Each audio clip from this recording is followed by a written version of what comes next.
Bakit ang iba ayaw nila? Ayaw nila sa ganito? Maganda rin man dito. Ay, sorry, Lin. Kasi na, libig lang. Hmm.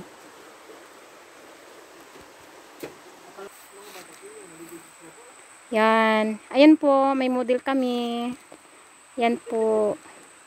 Yun. Tumitingin po kami ng ilog dito na para liguan bukas. Yan, pero maganda siya. Ayan o. Yun. Tapos, tinan natin yung ilog. Ito. Safe sa mga bata. Tapos malilim pa. Oh. Yan. Yan. Tapos yan na yung kubo na pinakita ko kanina. See? Pag lasing na lasing ka na, pwede ka na matulog sa kubo. Tapos ito yung palibot niya. Yan. Tingnan nyo. Yung mga puno ang tataas. Yan. Tataas. Tapos sa baba, yung ilog.